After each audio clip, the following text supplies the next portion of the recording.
Boa tarde, estou aqui. Meu nome é Maia, estou aqui para poder apresentar o DGCast. Estamos aqui com a nossa professora de Educação Física, a Tati. A querida Tati, né? Como a gente fala. É, O tema do nosso DGCast é sobre a agressão da mulher e a agressão verbal, agressão. E a gente vai fazer algumas perguntas para a nossa professora Tati.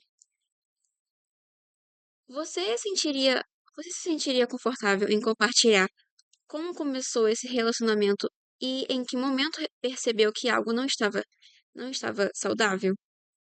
Sim, foram vários detalhes que ao longo da relação eu fui reparando, né, que eu poderia estar, ainda surgiu uma dúvida, não era 100% certo, né? Porque inicialmente a gente começa se questionando se a gente tá, se a gente não está no relacionamento abusivo. E eu comecei a perceber que ele gostava muito de me diminuir. Ah, porque eu tinha acabado de ter sido mãe, então falou assim: ah, você tá acima do peso, você. Ninguém vai aceitar você assim, você tem que malhar, e não sei o quê. Só que ao mesmo tempo ele não via, né, que eu estava sobrecarregada. Trabalho, filha, casa, tal. E mesmo assim ele fazia questão de sempre me botar para baixo. Nossa, vai usar essa roupa? Essa roupa tá marcando sua barriga. Aí eu ia lá, trocava inicialmente, achando como se isso fosse, ele só tá querendo me ajudar, né? Porque no início a gente acha que é só um acolhimento, uma ajuda, né? A gente não acha que tá dentro de um relacionamento abusivo. Isso é muito chato porque a gente quer se sentir livre Sim, e eles acabam nos prendendo muito. bastante. E quais foram os primeiros sinais de abuso que, olhando hoje, você identifica com mais clareza? Então, esse foi um deles, né? A questão de roupa, né? Nós trabalhávamos juntos, então ele sempre se fazia melhor do que eu, porque ele também é professor. Então ele sempre chegava e falava, porque a aluna fulana de tal quer fazer personal comigo, quer fazer uma massagem. Eu, tá, legal, vai lá, faz. Mas quando eu chegava e falava assim, tem um aluno que quer fazer personal, não, pode deixar que eu atendo. Então, assim, ele poderia atender mulheres, né, que não tem nada a ver, porque você sabia ser profissional, né, mas eu não poderia atender alunos homens. Só que hoje eu enxergo, né, esse limite, esse controle pela, até dentro do meu trabalho, que antigamente eu não percebia. Questão de roupa, conforme a gente foi saindo, ele elogiava, mas ao mesmo tempo depois ele começava, falar assim, essa roupa não é condizente para você, mas você tá bonita. Mas eu acho que da próxima vez você pode trocar de roupa, não precisa vir com uma roupa assim, entendeu? Foram essas coisas que eu comecei a reparar. Em algum momento, você tentou buscar ajuda? Como foi essa experiência? Então, a primeira vez que eu tive coragem mesmo de falar sobre o assunto, por incrível que pareça, foi com meu irmão. Tenho um irmão mais velho, e na época eu lembro que ele trabalhava embarcado. E não, e me faltou coragem de falar pessoalmente. Então, assim, eu esperei, né, ele tá embarcado e eu ter coragem de falar com ele pelo telefone, porque eu não tinha coragem de falar pessoalmente, porque aquilo ali para mim era vergonhoso, né? Porque quando eu comecei a enxergar que eu sofria violência, eu comecei a sentir vergonha, porque isso é uma da maior. Acho que a gente se sente culpada de estar dentro daquela relação, a gente se sente culpada de não conseguir sair, de não pedir ajuda. Então foi a primeira coisa que eu pensei e falei assim: não, eu não tenho coragem de falar pessoalmente, então vou falar pelo WhatsApp. Foi aí que eu tive a primeira conversa com ele. E ele, apesar de tudo, ele foi assim, tentou me acalmar, porque ao mesmo tempo que eu estava conversando com ele, eu tentei tirar minha vida, né? Eu tentei tirar minha própria vida nesse dia. Então ele a quilômetros dentro, no meio do mar, tentando me acalmar, né? E aí foi aonde ele pesou e falou assim: você tem uma filha para criar. E foi aonde eu parei, respirei e falei assim: não, por causa dela que eu tenho que sair disso, né? Eu ainda consegui ter essa noção de, de sair a tempo, digamos assim. Será que a gente pode falar que a gente sai a tempo, né? Mas eu consegui sair porque eu pensei e falei assim: eu não quero isso para minha filha. Eu não quero que minha filha presencie isso. Porque até então ela não tinha presenciado nada. Só que eu não queria correr o risco dela presenciar, entendeu? Então foi aí que, com muita conversa com meu irmão, muita, muito diálogo com ele, tudo isso com ele embarcado, né? Eu consegui colocar minha cabeça no lugar e conseguir sair dessa relação. Você falou, né, que ela não queria que ela presenciasse, e eu me lembrei também da história da minha mãe com meu pai. Agora eu já tô bem melhor, a gente tá no caminho da igreja, tudo. Só que quando era muito antigamente, eles bebiam muito, muito, muito mesmo. E eles acabavam brigando muito, chega a machucar, sangrar. E eu presenciava tudo. Eu separava as brigas, acabava me machucando. Eles me machucavam, chamaram até a polícia. Também é um trauma que eu tenho desde a Sim, infância. E quando eu vejo alguém brigando, eu já começo a chorar, porque eu penso que eu vou ter que separar e tudo isso vai voltar a ser como era antes. como se virasse aquela chavinha Sim, de tudo que você passou e tem que passar de novo. sim, e E é foi isso que eu horrível. quis evitar na minha filha, que a gente, quando é mãe, a gente tem noção dessa situação, a gente tem que lidar com os nossos sentimentos, mas a gente, quando os nossos filhos vêm, a gente também tem que lidar com os sentimentos dos nossos filhos, né?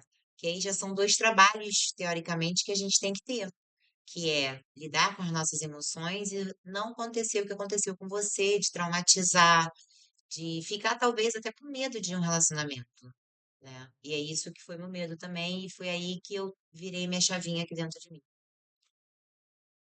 Sendo professora, você acredita que sua formação ou ambiente profissional influenciaram de alguma forma na forma como você lidou com essa situação? Olha, eu digo que eu acho que foi, não foi nem devido à minha formação, né? Porque eu acho que se fosse realmente a minha formação, eu não teria nem entrado, né, e aceitado muitas coisas que eu aceitei dentro dessa relação. Mas eu digo que foi mais porque quando eu me apoiei no meu irmão, eu tive uma rede de apoio de verdade, né? Quando eu perdi o medo e a vergonha de assumir o que estava acontecendo comigo, eu tive esse apoio, né? E a gente, por mais que a gente tenha, a gente veja na televisão, a gente veja perto, talvez até perto da gente, né? O que falta, talvez, na maior parte das vezes, é essa rede de apoio que as mulheres precisam, entendeu? Que, por mínimo que seja, tentar ver a mudança, porque a gente muda, a gente muda nosso ânimo, a gente muda nosso jeito. Porque comigo não aconteceu, ele não me afastou dos meus amigos, mas pode acontecer. Então, com essa mudança, que as amizades têm que começar a ver, que a família tem que começar a reparar, né? E eu precisei pegar uma rede de apoio muito longe, que meu irmão estava no meio do mar, para poder pedir ajuda, né? E eu não tive coragem de falar para minha mãe, tanto que minha mãe não sabe até hoje. Minha mãe não sabe até hoje. Eu não tive coragem de chegar e falar isso para ela. Meu irmão, ele foi minha rede de apoio e minha única rede de apoio, porque eu não tive coragem, né? E ao mesmo tempo, um grande erro meu também foi não ter denunciado. Eu não denunciei para a polícia, eu simplesmente me afastei, saí, entendeu? Eh, o que você acha que mais dificultou a decisão de sair desse relacionamento? O apego emocional, né? Porque eles fazem de um jeito que a gente fique tão apegado emocionalmente a eles e acreditando que sem eles o mundo acabou, entendeu? Sendo que a gente tem que parar para pensar, nossa, mas eu tinha vida antes da dele, antes de conhecer ele, por que que eu não posso ter vida depois dele? Entendeu? Só que é uma manipulação que eles fazem de uma maneira que a gente não observa. E aí tá aí o perigo, porque a gente é manipulada constantemente, diariamente, e a gente não enxerga, a gente acha que tá tudo bem. Por mais que as pessoas às vezes falem que você está sendo manipulada, que ele é manipulador, ai, gente, coitado, ele não é não. Ele só estava com raiva, ele só estava estressado. Mas mesmo assim não justifica ele fazer isso, entendeu? E foi aí que eu vi que eu falei assim, não, eu preciso sair. Como essa convivência impactou sua saúde emocional e sua rotina, inclusive no trabalho? Olha, na época eu fiquei bastante chateada, né? Impactou aonde eu emagreci 11 quilos, tive uma depressão profunda, mas eu tentei me manter de pé, porque foi o que meu irmão falou. Eu tinha uma filha para criar que depende de mim. Então, foi através da minha filha que eu consegui ter forças e não cair mais. Porque eu acho que se eu não tivesse ela, eu teria ido, né, de arrasta. Mas graças a ela, assim, que ela me curou em momentos que ela não sabe, até hoje, né? Porque ela é só uma criança. Mas inicialmente me impactou. Hoje eu digo que me impactou da maneira de eu ter medo de me relacionar com outras pessoas. Medo de conhecer alguém e se eu penso que se eu me salvei de um relacionamento abusivo, será que eu vou me salvar do segundo? E fica esse questionamento. Será que esse relacionamento abusivo não vai abusar da minha filha também? Então aí já começam a botar vários questionamentos na minha cabeça e hoje em dia eu prefiro ficar sozinha do que ter outra pessoa, entendeu? Houve algum ponto de virada que te fez decidir romper a situação? Como foi esse processo? Olha, eu digo que demorou. Demorou bastante, porque por incrível que pareça, mesmo diante dessa situação toda, o início é sempre romântico, né? Eles sempre tentam romantizar o início da relação. Então, o início da relação foram flores, a gente vivia muito bem, aí depois de um ano começou esse abuso psicológico, né? E eu tentando, e a gente trabalhava junto, então isso também meio que dificultava a romper esse laço, né? Então, assim, ou eu saio, eu termino o relacionamento, mas se eu terminar o relacionamento, como é que eu vou conviver com o meu ex-agressor, sabe? Foi vários questionamentos que foram batendo em mim e eu falando assim, não, peraí, eu tenho que botar acima de tudo o quê? A minha saúde, né? Meu psicológico, meu bem-estar físico, a minha segurança, minha e da minha filha. Então, a mudança de chave foi quando eu sofri a agressão física. Que aí a agressão física para mim foi o cúmulo assim que eu falei que eu não precisava aceitar isso, né? Que eu sou totalmente independente, que eu me banco, me sustento, sustento minha filha, sustento uma casa. E se eu não dependo de homem para isso, eu não posso depender de homem amorosamente para ficar nessa situação, né? Porque aí acaba que a gente se vê dependente. E quando eu parei e vi que eu sofri a primeira agressão física e eu vi que eu estava muito já assim dentro da relação e só sofrendo, sofrendo, sofrendo, sofrendo, eu parei, virei a chave e falei assim, não, agora eu vou sair. Foi aonde eu tive a coragem, a primeira vez depois de 3 anos juntos, eu tive a primeira vez, a coragem de falar pela primeira vez, não quero mais. Aí ele veio querendo correr atrás. Só que aí eu ainda insisti durante um ano, aconteceu mais uma agressão física, e aí eu acabei. Como educadora, de que forma você acha que a escola pode contribuir para prevenir relacionamentos abusivos desde cedo? Então, como professora, né, eu acho que a gente tem que começar a observar os tipos de brincadeiras que são feitas, porque às vezes uma brincadeira pode terminar numa briga séria, né? Então, assim, um tapa, um xingamento, uma ofensa. Hoje, para vocês, hoje, para os adolescentes, pode ser tudo só brincadeira, né? Mas a gente não pode pensar que aquele agressor lá, ou ele mesmo, o que o próprio estava comigo, meu ex-namorado, foi adolescente como a gente, como vocês, como eu, né? E será que ele não brincava assim? Entendeu? Então, as nossas brincadeiras, elas têm que ser pensadas, até porque nós temos mães, muitos têm irmãs.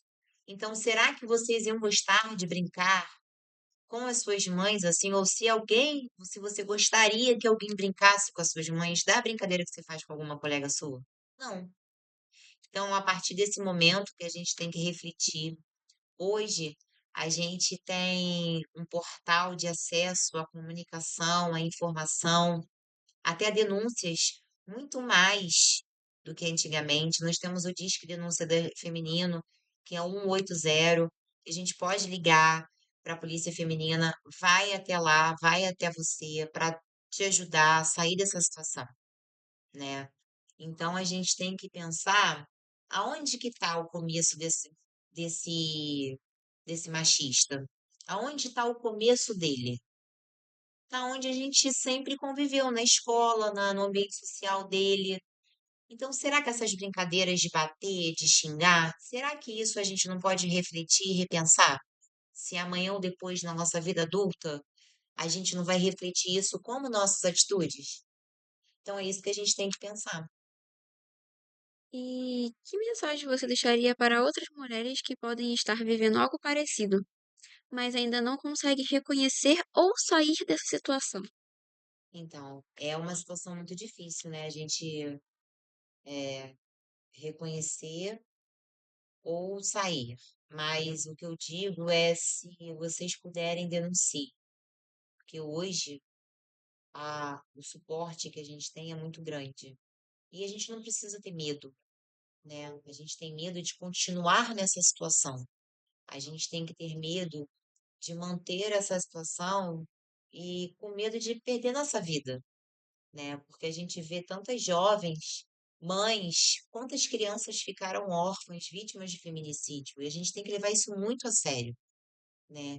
Então, eu acho que a gente pode aumentar as campanhas dentro de escolas, né? Mostrar as redes de acesso, mostrar que qualquer sinal é válido. A gente tem que mostrar que elas não estão sozinhas, como eu não estava sozinha. Ninguém está sozinho, né? E se, eu não tenho confiança, se eu falar em casa, ninguém vai acreditar em mim. Mas tenta falar para uma amiga, porque talvez se você quiser a sua ajuda, essa sua amiga pode denunciar por você, entendeu? Então eu acho que é tudo a questão de saber e tentar, na verdade, né? Ir para os meios mais, sei lá, faltou até a palavra, para os meios legais, né? E a gente tentar sempre denunciar e denunciar e denunciar, que eu acho que vai ser sempre o caminho de tudo. Essas foram as perguntas, Tati. Gente, é, se vocês sofrerem alguma agressão, algum abuso, mesmo que seja de namorado ou de namorada ou de pais, denunciem, porque, igual a Tati falou, vocês têm que sair desse relacionamento abusivo. Então, liguem para um 180. Esse foi o nosso DGCast com a nossa querida professora Tati. Tchau!